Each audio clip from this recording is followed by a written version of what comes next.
Hello and welcome to Lansdowne Roar, your Irish football news and nostalgia, where you, the fans, get to have your say. Nick here, joined by a very special guest. But before we get into today's show, be sure to hit that subscribe button wherever you listen to your podcast or on YouTube if you're watching this back. Also, check out our social media channels, which are linked in our bio wherever you are listening or watching.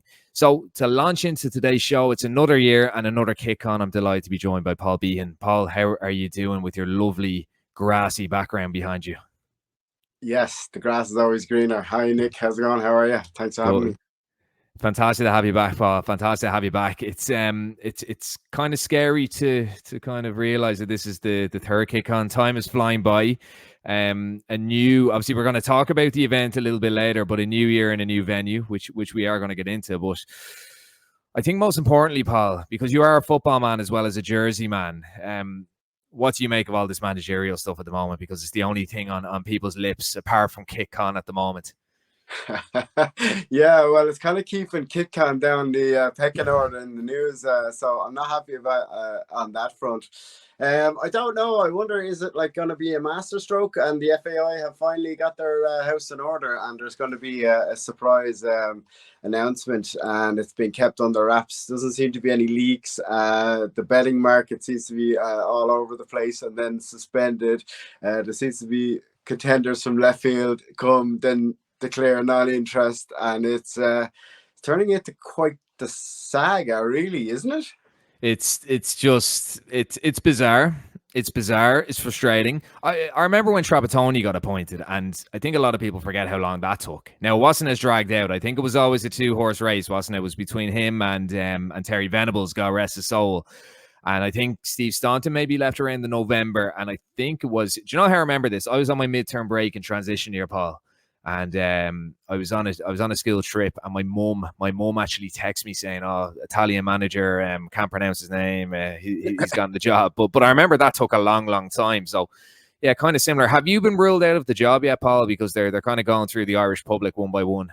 I haven't had an official approach. Anyway, I had Okay. a shady character hovering when I was playing five-a-side last week, and I don't know if he was one of the FAI spies, but my coaching level only extends to the local under 13. So Yeah, so you're overqualified already, Paul. That's the issue. Yeah, that's the issue. There was a rumor that Martin had been approached because he's actually got experience coaching over in England.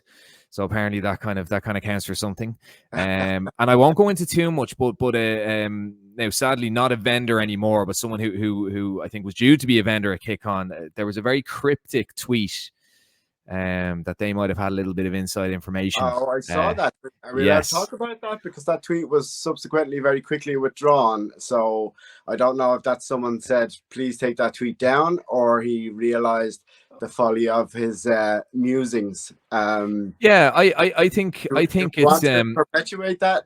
I think because we're being very cryptic, we might as well drop a few hints. So a very prominent person on the kit scene, very prominent kitster, but a certain assistant manager of a departing Premier League manager was linked with the job. So look, some people will put two and two together. Some people will say, "What the fuck is he talking about?" So I think we've done all right there, Paul. I think we'll play a bit of Cluedo. If it is that and it's confirmed, I'd be very excited about that appointment. I think that's progressive. I think it's innovative. I think it's someone who has the right man management and the right kind of modern sort of approach to the game. And I'd be excited about it. An awful lot of the names that were floated about, I wasn't so excited about. It seemed to be going old school. There is one old school name that I possibly would be swayed with. And I think Roy Hodgson could possibly be. Ooh. We're talking about now. He's been let go from Crystal Palace. Has unbelievable international experience with everything from Japan, Finland. Well, he nearly managed Ireland, Paul. He interviewed. He interviewed before, but obviously that's at a different stage of his career. But I think with the level of international experience and the different types of organizations and size he's worked with, he's definitely worth considering, definitely worth talking to. I'd be more excited about him than the likes of Neil Lennon or anyone else who's kind of in the mix there at the moment. I don't know what the Lee Carsley situation is. He seems to be quite professional. They seem to be keeping their cards close to their chest, and maybe there could be developments in there, but certainly I think that could be potentially good. But I think Roy Hodgson probably would have more in his arsenal than even Lee Carsley, you know. And he doesn't strike me apart from good health. Managers, and you're writing them off, you know, because of their age. I've always kind of had a soft spot for Roy Hodgson, and I thought at a couple of junctures when we were talking to him, I thought he could have been a very interesting appointment. He did great things with the likes of Switzerland and Finland as well. I think he nearly got them to a Euros or a World Cup or something like that, you know. And Fulham, he got Fulham to a he got Fulham to a European Cup final, didn't he? A Europa League final. Inter Toto, was it, or? It could have been the good old days of the Inter Toto. Yes, it's right up there with the Zenit Data Systems Cup. Oh, geez, or the Icelandic Triangular, the big one, Hey, well, don't knock it. It's our one of our few pieces of silverware. Yeah, I always think we should have stars in our badge because of that, Paul. I think so. The Carling Cup as well. Like, don't knock it. We've more triangular, Icelandic triangular tournaments than England do, so we have to claim that. I'm more than Lionel Messi as well, so I mean we have to cling on to what we have, Paul. But no, Hodgson's a funny one. A special commemorative shirt maybe released to celebrate that Icelandic tournament as well, maybe. Yeah, that'd be a bit cold though, Paul. Too early in the day. Yeah, Hodgson be a funny one. We'd something up on our socials a couple of days ago, and Jesus, the abuse that was hurled at the Lansdowne Roar pages was fantastic because we kind of bask in that. But my concern will be, is he well enough? But yeah, I mean, very hard to look past Lee Carsley if they can get him. But yeah, some unusual names. But the one that was leaked. The one that was leaked apparently as a potential was an interesting one. I mean, Pep is a good guy. Not that Pep. I think there's not that Pep. But I think there's a whole raft of up and coming young managers all over the world that we maybe we need to cast our net a little bit wider. You know, I don't think we necessarily have to be. Sometimes I think the focus is very narrow and very not parochial, but maybe on the British Islands, like, you know, we're kind of, sometimes we look only to there, but surely there's progressive young coaches in different areas all over the world. This should be an extensive process. I'd be happy with a caretaker manager for the meantime if it means we're going to get the right one in. It's really important, I think, really, really important for the whole industry and the whole infrastructure of football in the country that this is the right appointment this time. And people are very, very tetchy, you know. We were it was almost civil war with the Kenny in, Kenny out thing, and you know, I was definitely Kenny in. I thought he did great stuff. Unfortunately, he couldn't back it up, and understandably he had to go, but it's a really important development, I think, the next one, and it's worth doing it right. We're at an interesting juncture, you know what I mean? The development plan was released as well yesterday, and you'd imagine that the FAI want that to tie into this appointment, so that's why they want to get it right. I know you mentioned Roy Hodgson as a obscure one, Paul, but who would your pick be? Who would my pick be? Yeah, I'd like to see Anthony Barry. Or if that was kind of realistic, if we can get some benefactor, I'd like to see Mourinho. Obviously, he'd be my one. Has he even been approached? Is someone just automatically discounting him because they think he's going to be too expensive? Maybe we could tap into his ego. I don't know. That'd be the box office one for me. I'd love to see Tuchel if he's gone now at the end of the season. If we can get him again, I don't know where we're going to get the money from. We'll give Big Dennis a call, and he might help us out again. You know what? Why if we get Dennis O'Brien involved, we could have Tuchel and Mourinho as assistant. Yeah, Simple as that. And throw Anthony Barry in as well, just for the crack. why not? Full, yeah, it's a full squad. Yeah, Yeah. yeah, There you go. There's a backroom team and a half. Never mind the FAIs. So, look, Paul, the real reason we have you on today, and it's great to have you on again, third year in a row, which is kind of scary. It shows how quickly time is flying. Is KickCon. So we had you on the last 2 years. KickCon 2022 in Dundalk. KickCon 2023 in the airport, even though I went to the wrong hotel, and KickCon 2024. Tell us where that is, Paul. A very, very special venue this year. yeah. This year we've managed to secure the premier venue in the whole country. It's the National Convention Centre on Spencer Jock, a smack bang in the centre of Dublin City. Huge venue, and it's going to be the best by far. Bigger and better. Every year we're growing a little bit more, and there's no better venue for this kind of thing in the whole country. So super excited about that.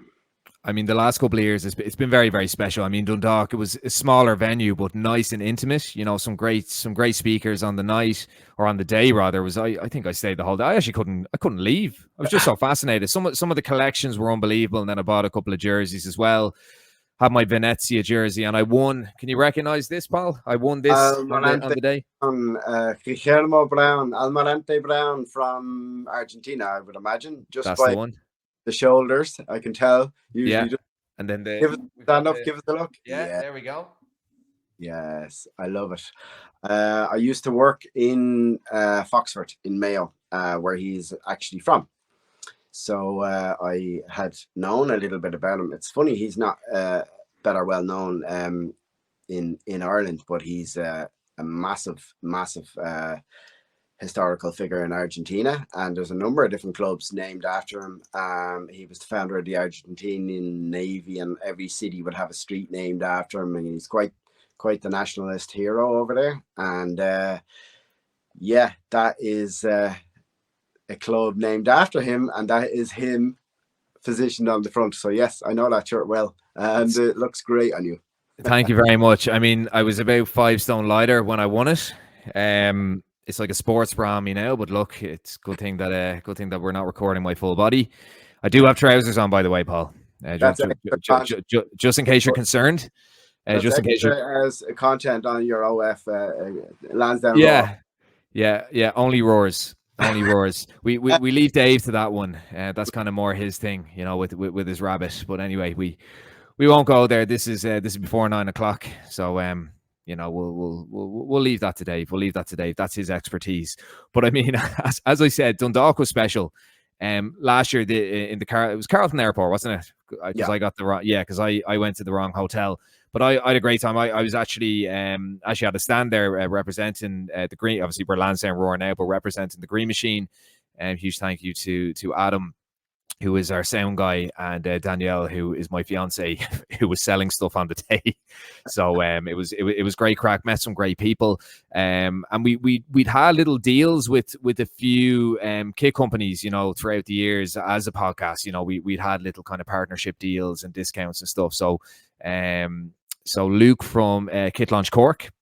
It was great to meet him, because we'd done a bit of business with Luke, but we never actually met him before. So it was fantastic to meet him.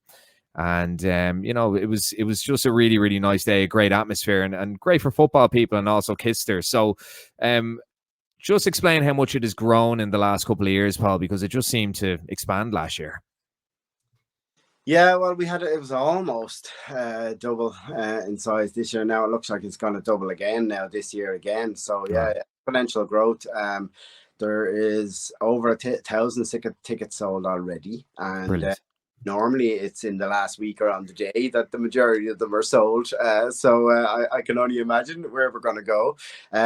This year we're running it in conjunction with the Dublin Card Show, and that's bringing a whole host of new potential sort of people into the kit space, and also it's going to give the kitsters an opportunity to maybe explore a little bit more about the card space as well.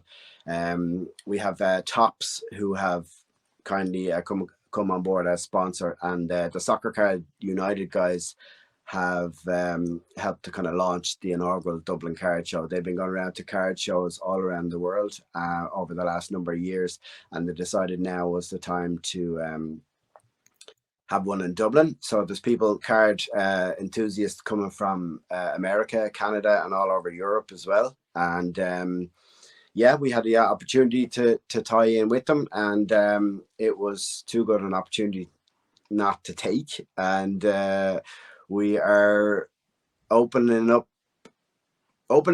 broader, I suppose, a broader focus this year. It was very narrow kind of football focus the first 2 years.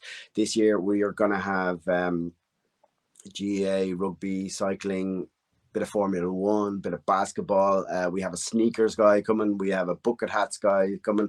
We have pins. We have programs. We have badges. As well as all the staples and the football guys. And we have all the cards and all the collectibles as well. So whatever you're into, whatever you collect, or whatever the crossover is, if you're any sort of a sports and memorabilia or kit enthusiast, there's going to be something for you there this year. And I think the great thing about it as well, Paul, it's almost like a walking, talking football museum or a sports museum. Obviously, it's expanded a bit. So talk us through some of the collections that will be on show on Saturday. Well, wow, where to start? Yeah. Well, firstly, we have unearthed an absolute gem this year, and this is unfortunately it was a little bit late in the day, but there is a person in this country who has a match-worn World Cup shirt from every World Cup since 1974. Match-worn from the World Cup. From every World Cup since 1974, plus one from the 1950s. Every single official World Cup poster since 1930.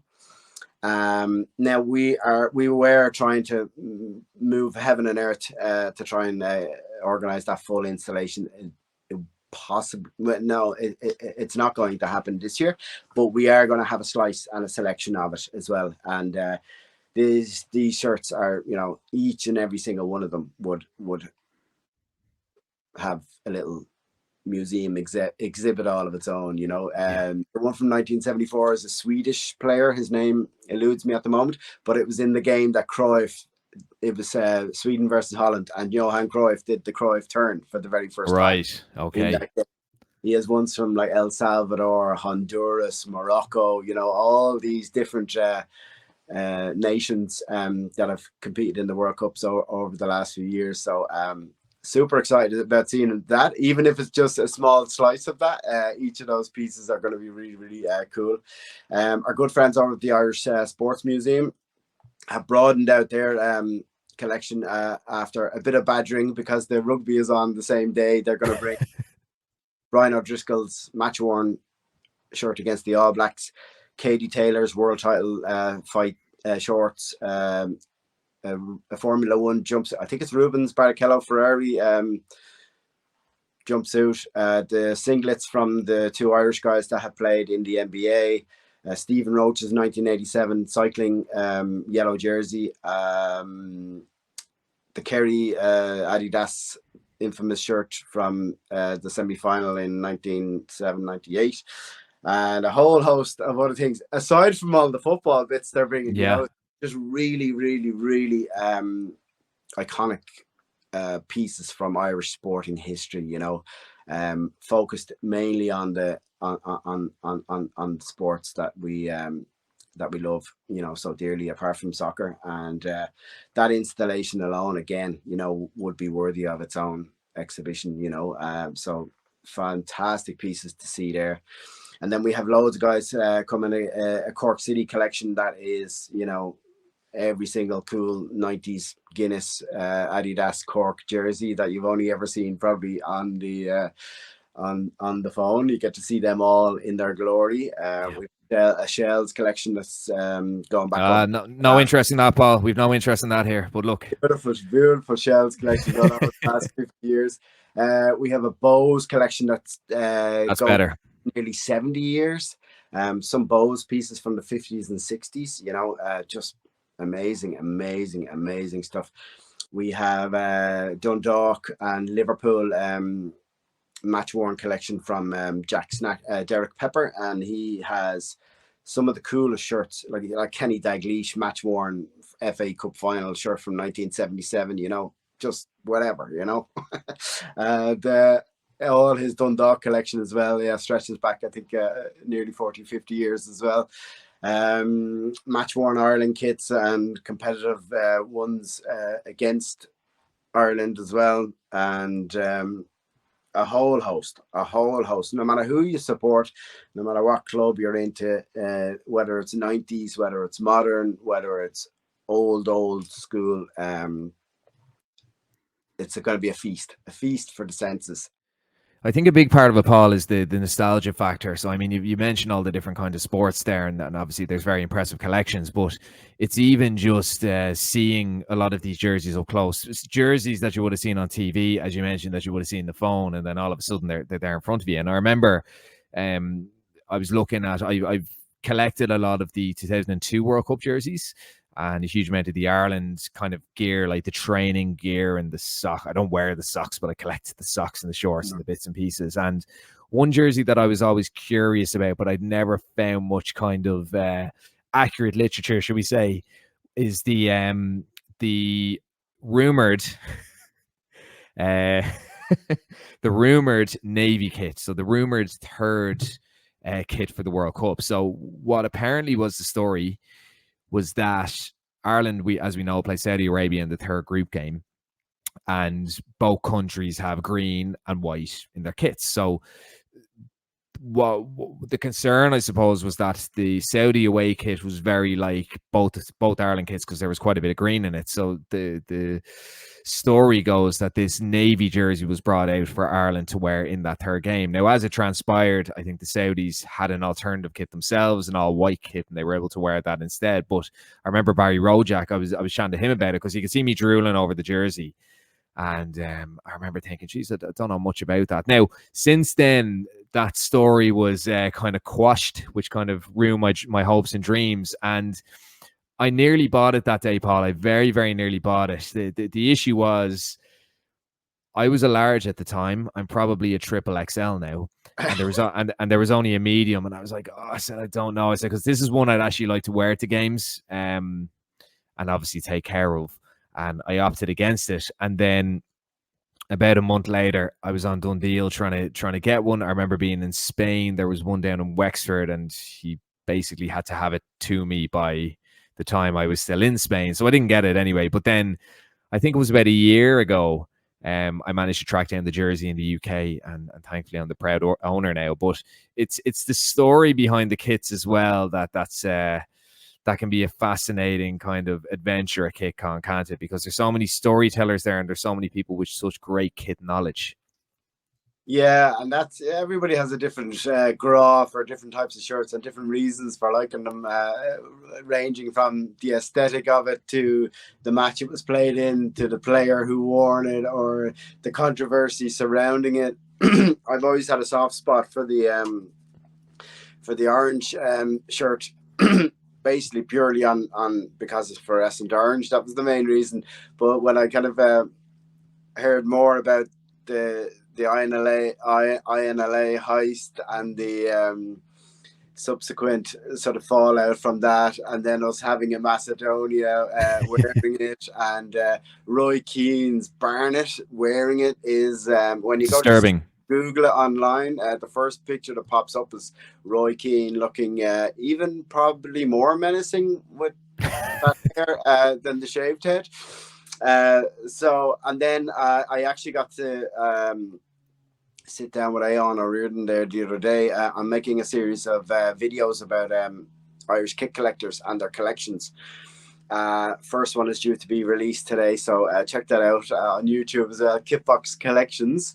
I have 5 of them done so far, so I'm going to release them over the next couple of days, just to whet people's appetite on what they might expect, or if the layperson isn't quite sure of what types of kit collections are out there, to check them out. So people in their own environments talking about their own kit collections, and I got some really, really beautiful content where people get very animated and very passionate.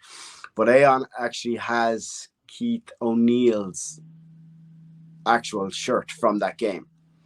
So right, to see the Macedonia shirt in its match worn glory, and to see it up close was really special for me, and I kind of reawoke all those memories about it. Yeah. So any Irish football fans from that vintage, if you want PTSD, do check out that jersey.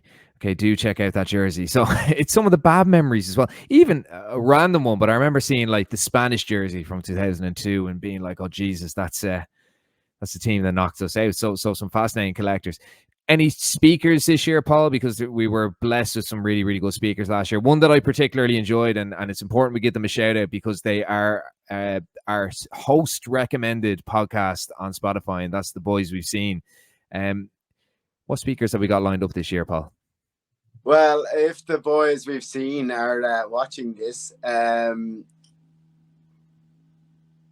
they have chosen to attend a stag instead of come to Oh, kick. Jesus. So I don't know Shame. where their priorities lying, but that's the end of the support from me anyway. You can consider them dead to me, and well, look, they're the second best Irish football podcast in the country. So I mean, it's so I said, would you not troll the lads through, and we could have a little whatever. But so no, unfortunately they're not going to be there. And with the sort of layout of the room and stuff like that, we've decided against having speakers this year. We are going to have a panel discussion at the end of the day where some of the leading kind of lights and the experts from the kit space are going to sit down and talk about all the hot topics at the moment, and then before that we're hoping to have Aon and Gary are going to record the latest version of their podcast, Each Game on Its Merits. And that is a new podcast that's detailing every single Ireland football match in its entirety from 1924 onwards. They started with the friendly against Glasgow Celtic. That was a fundraiser for the Olympics. And they're up to their 5th or 6th edition now. And I'm hoping to have a live recording of that towards the end of the day, sort of maybe 5 o'clock, and then the panel discussion after that to wrap up the day. So there will be loads for the enthusiast in that. But the venue is that bit bigger. It wouldn't really, have kind of worked with the speakers this year. So we hope to bring that feature back next year, though. Yeah. Having kind of seen a similar talk by Gary and Adon in Dundalk, it's nearly worth the price of admission alone. It's fantastic, very, very entertaining. Gary might bring his Dunphy out. We'll see, but it definitely adds to it, I think. But no, the speakers are great as well. I mean, obviously, it's a shame that there won't be any this year, but I mean, it was great crack last year. I mean, as I said, obviously the lads, the boys we've seen, better because you have some of the real heavyweights in the kit space, and the ideas are quite, their own opinions are quite contrasting. So it leads to quite the spicy conversation normally, and I'm looking forward to that. That should be a good element of it too as well. Yeah, no, it was great crack. I actually emceed the first one up in Dundalk. I can't let go of Dundalk, Paul. I just can't let go of Dundalk. But it was from people on Instagram. When are you bringing us back to Dundalk? Yeah.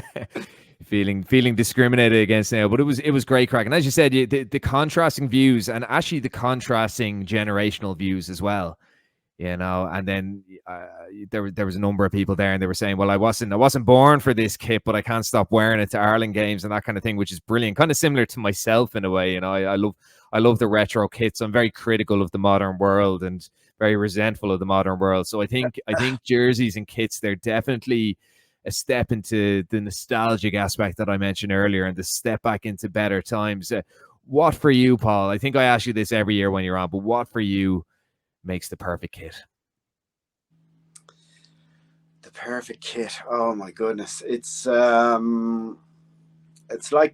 it's a recipe, I guess. Yeah, it has to tick a number of different boxes for me. The perfect kit has to work on design. The aesthetics alone have to be standalone. Then the details and the manufacturing and the attention to detail and the manifestation of the designer's idea, give me Kappa Pro Combat, something with a bit of extra stitching, extra detail, little bit of love and care and attention gone into it, little buttons or little special features. There's a new technology now with that Kappa brought in with Fiorentina last year, and it has an electronic tag in the jersey that scans when you go on the pitch, and then it uploads that data onto the blockchain. So it's a brand new way of verifying whether or not the kit was actually match worn. There's no disputing it, little things like that I love, or a little QR code that might bring you to somewhere. And then typically if it has a little bit of character, a little bit of history, or it's connected with success, or it's connected with a particular time of or an era or a player, all those really components need to come in together to make the perfect kit or the best kits. But for me, design and good design and well implemented so it's a duopoly, really. The designer can do all the heavy lifting, and then the manufacturer or the club might have their own interpretation, or a stupid sponsor that doesn't work can get thrown onto it, and that can ruin it for me. But if like Revolut, like Revolut, yeah. Well, we'll see how it actually looks on the kit. But a number of different components, and so you see it in the finished article. Some kits last the test of time because the design isn't too trendy, or the work has gone into it, and then how it's actually manufactured. I was only speaking on another podcast there the other day about Eire and Providence City and the range of kits that they have, but the smaller manufacturers are making really, really high quality kits now at the moment, and you want a kit to last. You want the details to be in there, and that's that's almost just as important. But if the two of those worlds collide, then you have any number of masterpieces, and my favorite kit changes all the time. Because I was going to say, because anyone listening back on the audio, Paul is wearing the Ireland 1992. It is 92, isn't it? The Opal jersey. 93, beautiful. 93, yeah. Beautiful jersey. So I was going to ask, is that your favorite? But your jersey fluid, kit fluid. Jersey fluid, yeah. I change my mind every day, and then I'm adding to the collection or selling it all the time as well. So new beauties come in, and I get swayed, I get distracted. And I suppose a very important question for you, Paul, as well. So as we know, the Green Machine has rebranded into Lansdowne Roar. We had a number of Green Machine jerseys. We have a couple left, actually. I must get on to Martin about maybe shifting them, and they sold quite well, quite plain. But if we were to have a Lansdowne Roar jersey, Paul, what should it be like? Like what components, what formula needs to go into it? Well, number one, you should have it made by Icarus. Lovely gear, by the way. They also featured in Dundalk. No, they weren't in Dundalk. They were there last year, and unfortunately, they're not going to be able to make it this year. But lovely kits.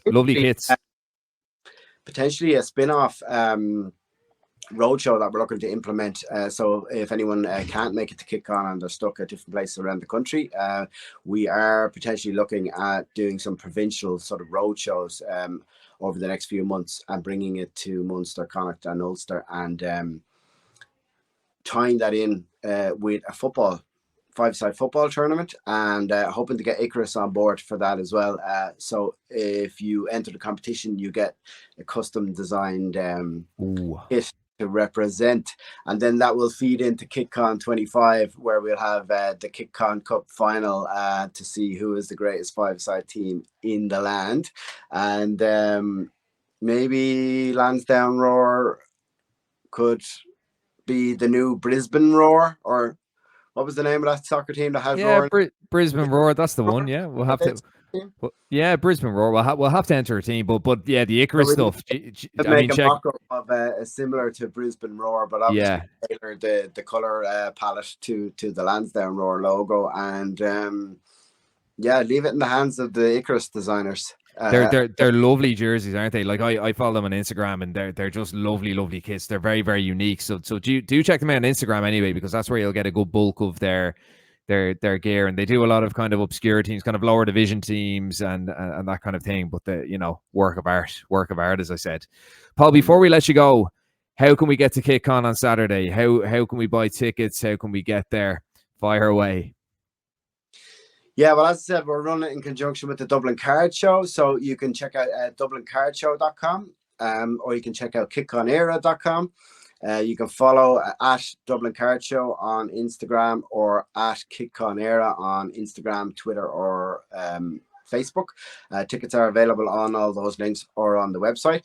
There may be a few, depending on how ticket sales go over the next few days. There may be a few on the door, but we are kind of restricted, and ticket sales have outstripped all expectation at the moment. So if you are interested in coming, secure your tickets. They're only a tenner or €20 for a family pass anyway. So and there's a goodie bag as part of that when you go in as well. So yeah, you're already quids in anyway. You're already making money. There'll be loads and loads of kit vendors, footballshirts.ie, onside jerseys, kit launch now here. Football kit box will be here this year, and there will be sneakers. There'll be cards, there'll be collectibles, there'll be bucket hats, there'll be programs. Whatever you are coming to check out, there'll be something for everybody from age 5 to 105. You can have a browse, you can treat it like a museum, or you can treat it like a shopping mall, and guaranteed, absolutely guaranteed, brilliant day out for the whole family. As I said, from experience over the last few years, it's been brilliant, and I'm hoping to get there on Saturday. I really am. I'm bound with other life bits and pieces, but I currently I am excited to be going. And as I said, I couldn't recommend it higher for anyone, any kids there, any football fan, any sport fan by the sounds of it, because it's expanded so much. Do get down to KickCon Eire 2024 this Saturday in the Convention Centre. Paul, as always, an absolute pleasure, and we look forward to seeing you there. Thank you so much for having me, and we'll see all you guys on Saturday at the Convention Centre.